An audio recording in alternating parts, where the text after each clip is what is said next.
ये हकीकत हर आने वाले दिन के साथ मजीद आशिकार होती जा रही है कि कलिमा तैयबा की बुनियाद पर बनने वाला पाकिस्तान रोज़े अव्वल से ही भारत और उसके हवारियों की आंखों में खटकता रहा है और उनका पहला हदफ हमेशा पाकिस्तान के दिफा के लिए लाजवाल कुर्बानियां देने वाली अफवाजे पाकिस्तान ही होती हैं। ये बैरूनी ताकतें हर दौर में मुल्क दुश्मन मुसल्ला गिरोहों और मुफाद परस्त सियासतदानों को आलाए कार बनाकर इलाकाई, मजहबी और लिसानी मुनाफिरत को हवा देती हैं। इन्हीं साजिशों का नतीजा था कि 1971 में मुक्ति बाहिनी जैसी दहशतगर्द तंजीमों के जरिए शरंगेजी फैलाकर पाकिस्तान के मशरकी बाजू को हमसे जुदा कर दिया गया। अफवाजे पाकिस्तान की पेशा वराना महारत के सामने बेबस हो जाने वाले दुश्मन भारत ने 1971 में पाक फौज पर बांग्लादेश में रेप के मन घड़त और बेहुदा इल्जामात लगाकर अपने मजमूम इरादों की तकमील की कोशिश की। झूठे इल्जामात लगाने का एतराफ खुद भारतीय फौज के मेजर जनरल रिटायर्ड पैलेट ने अपनी किताब द लाइटनिंग कैंपेन में इन अल्फाज के साथ किया है।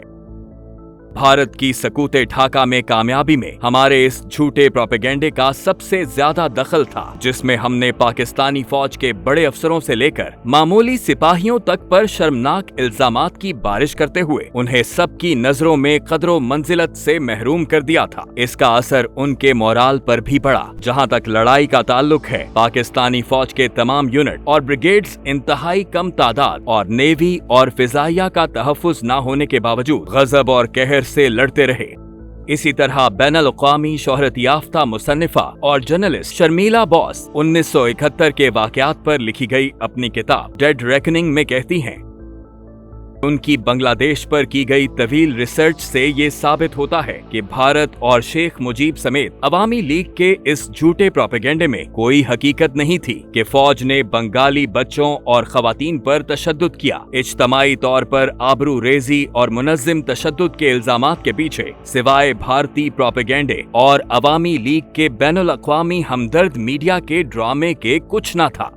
आज निस्फ सदी बाद 5 अगस्त 2024 को तारीख ने एक ऐसा मोड़ लिया कि पाकिस्तान से गद्दारी करते हुए भारत के साथ मिलकर पाकिस्तान को दो लख्त करने वाले अनासिर अपने शर्मनाक मंतकी अंजाम को पहुंचे और उन्हें जिल्लत और रुसवाई का बोझ उठाकर अपने हैंडलर्स के पास भारत में पनाह लेनी पड़ी। वक्त ने साबित किया कि बांग्लादेश और पाकिस्तान मुख्तलिफ नामों से दो मुल्क तो हैं, लेकिन इनकी बुनियाद एक यानी ला इलाहा इल्लल्लाह है और दोनों मुल्कों के अवाम इस्लाम के रिश्ते से एक ही कौम हैं। पाकिस्तान और अफवाजे पाकिस्तान के खिलाफ अवाम को वरगलाकर मुल्क और कौम की साख को नुकसान पहुंचाने वाले अनासिर को बांग्लादेश के हालिया वाकयात देखकर ये जान लेना चाहिए कि कौम उनको किसी सूरत कबूल नहीं करेगी और जल्द या बदेर वो भी अपने इबरतनाक अंजाम को जरूर पहुंचेंगे।